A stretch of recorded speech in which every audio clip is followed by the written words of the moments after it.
शुभ प्रभात। दुनिया 1 जनवरी को नया वर्ष मनाती है। आजकल ऐसा ही देखने को लगता है, जबकि वास्तविकता ऐसी नहीं है। केवल वही देश 1 जनवरी को अपना नया वर्ष मनाते हैं जहां अंग्रेजों का शासन रहा। इसके अलावा दुनिया के लोग 1 जनवरी को अपना वर्ष नहीं मनाते। पर क्योंकि यूरोप और अमेरिका के और इनके कुछ 100-150 वर्षों के प्रभाव के कारण और भारत जैसे देश ने भी जब उस कैलेंडर को एक्सेप्ट किया, तो कैलेंडर जरूर दुनिया 1 जनवरी से शुरू करती है। यानी कैलेंडर 31 दिसंबर को खत्म करके 1 जनवरी से फिर से कैलेंडर शुरू करती है। और जब इसको मानती है, अलग अलग प्रकार के उत्साह, जोश, प्लानिंग ये सारे लोग करते हैं। लेकिन क्या हमें पता है कि 1 जनवरी क्यों मनाया जाता है? 1 जनवरी नया वर्ष आखिर क्या बात थी और कब से मनाया जाता है 1 जनवरी? तो इसके बड़े रोचक तथ्य आपको समझ में आएंगे और तब आपको ध्यान में आएगा कि नकल भी कितनी भी करो, अकल भी बहुत जरूरी है। और इसके अलावा भेड़ चाल कैसी होती है, अगर ये देखना है तो 1 जनवरी के कैलेंडर को ध्यान में रखने के कारण से हम इसको और डिटेल में सोच सकते हैं कि भेड़ चाल क्या होती है और वास्तविकता क्या होती है। ये दोनों में बहुत फर्क है।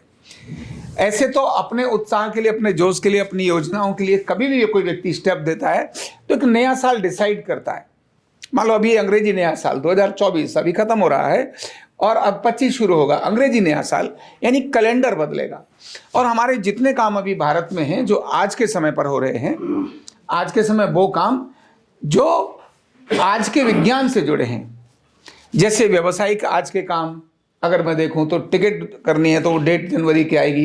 यानी कैलेंडर से संबंधित जो काम होते हैं, उनके अलावा भारत में भी वही प्रक्रिया है आज भी जो प्राचीन है, जो भारत की अपनी है। भारत भी नया साल 1 जनवरी से नहीं मनाता, केवल कैलेंडर जरूर चेंज होता है, क्योंकि कैलेंडर का प्रचलन आधुनिक कहे जाने वाले, एडवांस कहे जाने वाले लोगों ने, आधुनिक और एडवांस कहे जाने वाले लोगों ने भेड़ चाल वाले कैलेंडर को एक्सेप्ट कर लिया। लेकिन फिर भी नए साल में ये पुराना वर्ष क्या था, हमने क्या किया, इसका अपने को चिंतन करना और अगले नए साल में कोई नई योजनाएं लाना, ये व्यक्ति की प्रगति के लिए अच्छी हैं। तो प्रगति के लिए कैलेंडर का यूज किया तो खराब नहीं है। लेकिन अगर इसके सिद्धांत और विज्ञान पर अगर हम जाएंगे, इसके प्रारंभ पर अगर जाएंगे, तो हमें अनेक सारी कंफ्यूजन्स नजर आएंगी और ध्यान में आएगा कि कुछ कितना तुक्का वाली चीजें थी, कितनी तुक्के वाली चीजें थी। समय समय पर चीजों को कैसे कैसे उन्होंने दूसरों को देख करके बदला और बदलते बदलते कब 1 जनवरी और ये पूरा वर्ष 365 दिन का हो गया। जब ये पूरा देखेंगे तो 2024 ये चल रहा है। 2024 में पहले 1500 वर्ष तो ऐसे ही चले गए। कितने वर्ष? 1500 वर्ष। 15 वर्ष तो बाकियों का साल खत्म होने को आता नहीं था, इनका खत्म हो जाता था। बोले यार हमारा बड़ा जल्दी खत्म हो गया, क्योंकि पहले 8 वर्षों का ही क्रम चलता था, यानी 10 वर्षों का ही क्रम चलता था, नहीं 10 महीने का ही क्रम चलता था। इसलिए सितंबर से 7, अक्टूबर से 8, नवंबर से 9 और दिसंबर से 10, तो 10 में ही खत्म हो गया। अब क्या करें, बड़ा गड़बड़ हो रहा है। तब फिर 2 साल शुरुआत में जोड़े, जनवरी और फरवरी इनिशियली जोड़े कि यार जनवरी और फरवरी जोड़े जाएं, क्योंकि उनके पीछे उन्होंने 1 जनवरी को उनके कोई जिस देवता के बारे में बात करते हैं, उन देवता के 2 मुख थे। उन्होंने कहा क्या करें, बोले उनके नाम पर जनवरी नाम रख दो, तो उन्होंने जनवरी नाम रख दिया। ऐसे कुछ नाम रखना शुरू किए। ये ईसा के समय शुरुआत की बात कर रहा हूं, तब की बात कर रहा हूं, तब उन्होंने रखा। लेकिन कैलकुलेशन जो कैलेंडर बनाया, उस कैलेंडर में इतनी सारी त्रुटियां थी। जैसे भारत का संविधान है ना, वो कितनी सारी चीजों को बदला, क्योंकि हड़बड़ में ही कुछ मिल करके और तुरंत कर लिया था, इसीलिए तो इतने सारे संशोधन हो गए संविधान के अंदर। तो ऐसे ही ये जो जनवरी का क्रम आया, ये जो नए साल का क्रम आया, उस समय में ऐसा ही था। चंद्र के हिसाब से और सूर्य के हिसाब से कालगणना होती है, लेकिन उन्होंने चंद्र और सूर्य के हिसाब से कालगणना की ही नहीं, तभी तो जल्दी खत्म हो जाता था। तब फिर रोम के एक शासक हुए जिनका नाम था जूलियस सीजर। इन्होंने प्रारंभ किया था पहले से, लेकिन उन्होंने देखा कि यार दुनिया के, तब अमेरिका नहीं था उस समय पर, अमेरिका तो केवल 300-400 वर्ष पुरानी बात भी नहीं है आज जो दिखाई देता है। इंग्लैंड भी इतना कुछ नहीं था, रोम था उस समय जो खत्म हो गया। यूनान, मिस्र और रोम कैलेंडर में आज नजर तो आएंगे, लेकिन उनकी संस्कृति सारी वो खत्म हो गई। आज वो नहीं है, रोम रोम नहीं है, यूनान यूनान नहीं है, मिस्र मिस्र नहीं है, खत्म हो गए वो। तो यूनान कहते भी है कि यूनान मिस्र रोमा सब मिट गए जहां से। क्या बात है कि हस्ती मिटती नहीं हमारी, जहां से मतलब जमीन पर तो अभी भी है, लेकिन उनकी संस्कृति खत्म हो गई।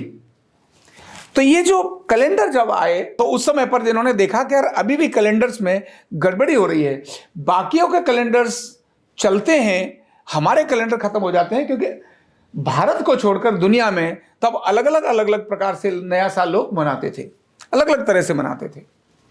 उनको लगा कि जितने भी रोम और से संबंधित जो देश हैं, उन देशों के अंदर एक जैसा प्रचलन आना चाहिए। जब उन्होंने साम्राज्य फैलाना शुरू किया, तब उनके जो नेतृत्व था, उन्होंने खगोलविदों से बातचीत की, ऐसा कहते हैं। अब कितने खगोलविदों से बात की, उनको खगोल का कितना ज्ञान था, यह भी बहुत बड़ा प्रश्न है, क्योंकि तब तक तो वो धरती का आकार ही कुछ और बताते थे। वो कहते धरती चपटी है, कोई कहता धरती गोल अंडे के जैसी है, कोई कहता सूर्य जो है धरती के चक्कर लगाता है। अब अलग अलग प्रकार की चीजें अभी भी मिलती हैं वो सब, कि सूर्य धरती के चक्कर लगाता है या धरती सूर्य के चक्कर लगाती है। क्योंकि खगोल का विज्ञान अगर किसी ने गहरा अध्ययन किया तो भारत ने अध्ययन किया, भारत के ऋषियों ने अध्ययन किया। इसीलिए उन्होंने गणना लगाई चंद्रमा के और पृथ्वी के अनुसार, चंद्र और सूर्य दोनों के हिसाब से अपनी कालगणनाओं को निश्चित किया।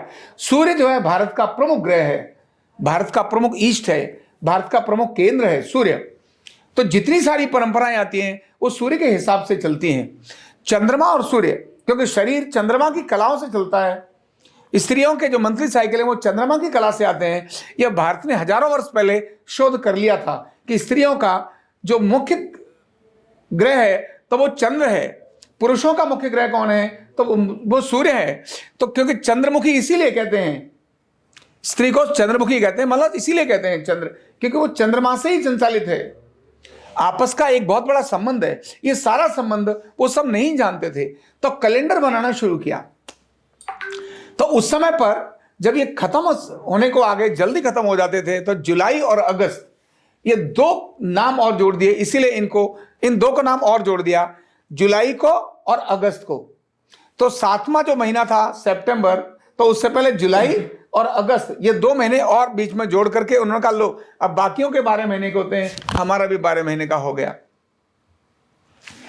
फिर कहावत चली कि भाई 1 जनवरी को मनाते हैं, इसके पीछे कारण क्या बताया जाए। ये ईसा मसीह का क्रम भी हम मानते हैं, तो भाई हमारे को क्रिसमस का दिन भी कौन सा निश्चित करना चाहिए।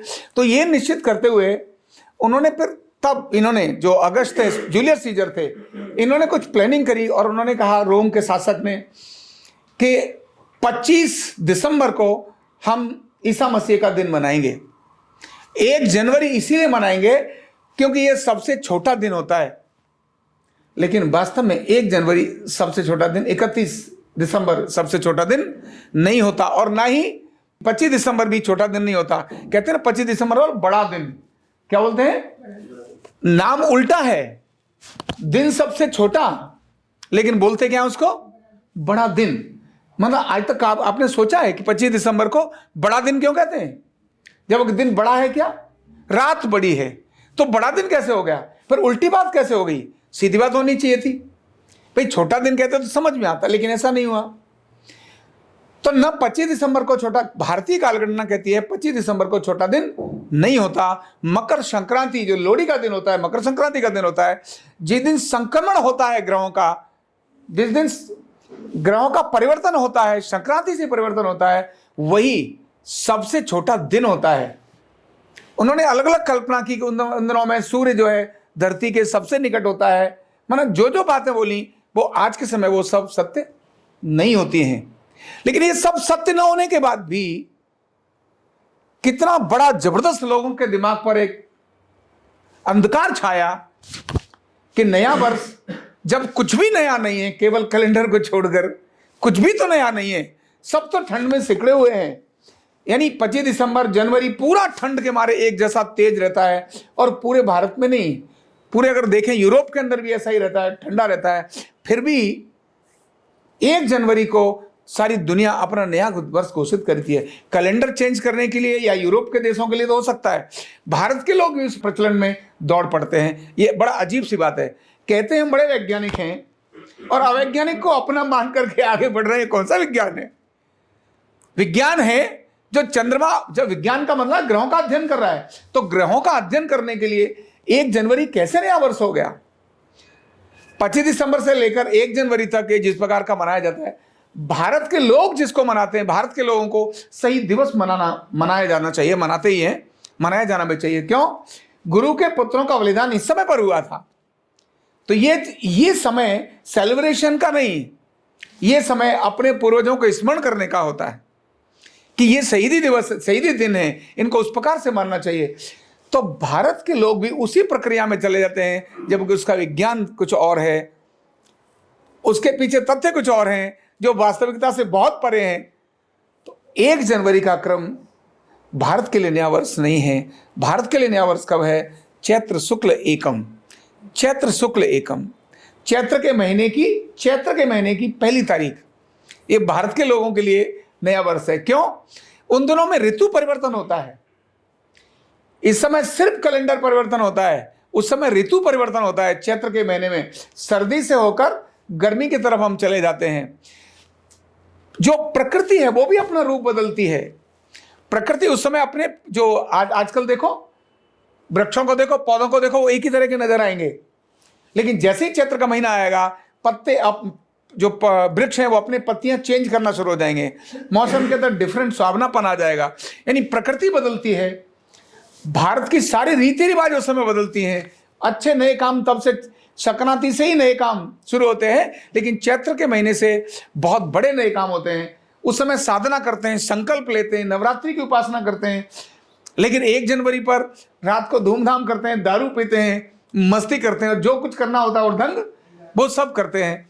तो 1 जनवरी और भारत का नया वर्ष, बहुत बड़ी जानकारी की आवश्यकता है कि भारत के लोगों ने 1 जनवरी, अभी क्योंकि कैलेंडर का उपयोग हम करते हैं, अभी की बात कर रहा हूं, आने वाले दिनों में कैलेंडर बदलना ही पड़ेगा, क्योंकि इस कैलेंडर में भी बड़ी मिस्टेक है। इसी कैलेंडर के आधार पर जब 2000वां वर्ष शुरू हुआ था, तब साइंस के सामने बहुत बड़ा संकट आ गया था कि जहाज हवा में जा रहे हैं। जैसे ही 1999 से लेकर वो जो लास्ट होगा और 2000वां वर्ष शुरू होगा, तो Y2K नाम की प्रॉब्लम आ गई थी। और Y2K की प्रॉब्लम में कोई जहाज जहां उड़ रहा है वो उड़ता ही रह जाएगा, कंप्यूटर सारे फेल हो जाएंगे, बड़ी समस्या आ गई थी। करें क्या? क्यों? Y2K में सारे 0000 होने वाले थे एक पल के लिए। उन्होंने कहा जैसे 00 होंगे, सारा जितना कंप्यूटर आधारित क्रम है सब खत्म हो जाएगा। तब भारत के वैज्ञानिकों को, भारत के जो सॉफ्टवेयर इंजीनियर्स हैं उनको बुलाया, उन्होंने कहा भाई इसका समाधान तुम ही दो। और उस समय पर भारत के वैज्ञानिकों की, साइंटिस्ट की बहुत बड़ी डिमांड बढ़ी उस प्रॉब्लम को शॉर्ट आउट करने के लिए। जब पहली बार दुनिया ने भारत का दम इस प्रकार का इस जगत में देखा, तो भारत के लोगों को अपने ज्ञान विज्ञान पर गर्व करना चाहिए। हम कितने वर्ष पुराने लोग हैं, 5000 वर्ष से तो युगाब्द होता है, 2000 वर्ष से भी ज्यादा हो गया। उस समय पर विक्रमी संवत शुरू होता है, इनके पीछे कोई ना कोई एक बड़ा कारण है। हर नया वर्ष जब शुरू होता है तो उसके पीछे एक बड़ा कारण है।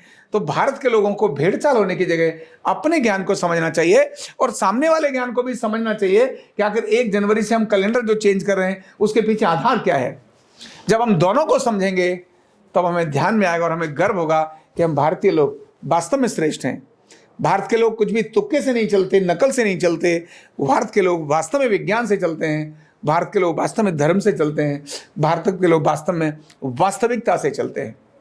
तो इसलिए 1 जनवरी क्यों मनाया जाता है, इसके कारण हमको पूछना चाहिए। जो बच्चे नहीं जानते उनको पूछना चाहिए, बेटा जरा बताओ 1 जनवरी कब से मनाया जाता है? तो ध्यान में उनको आ जाएगा, अरे अच्छा ये तो 1582 से मनाया जाता है। 1582 कब से? 1582, उससे पहले 1 जनवरी नया साल नहीं था। 1582 से 1 जनवरी नया साल शुरू हुआ। इस तथ्य की जानकारी जब हमारे लोगों को आएगी, तब फिर वो भारतीय नए वर्ष की तरफ टर्न करेंगे। 1 जनवरी नए साल को जानेंगे कि हाँ ये ठीक नहीं है, ये अवैज्ञानिक है, तो विज्ञान की तरफ जाने की आवश्यकता है। तो ऐसी सत्य की जानकारी हम अपने सब साथी और लोगों को भी जरूर बताएं। बहुत बहुत धन्यवाद। न्यूरोथेरेपी का कंप्लीट कोर्स सीखने के लिए जुड़िए हमारे ऑनलाइन ट्रेनिंग प्रोग्राम से और जानिए करीब 100 बीमारियों का इलाज बिना दवा और बिना मशीन के। इस न्यूरोथेरेपी ऑनलाइन ट्रेनिंग प्रोग्राम से आप घर बैठे बन सकते हैं गवर्नमेंट सर्टिफाइड न्यूरोथेरेपिस्ट।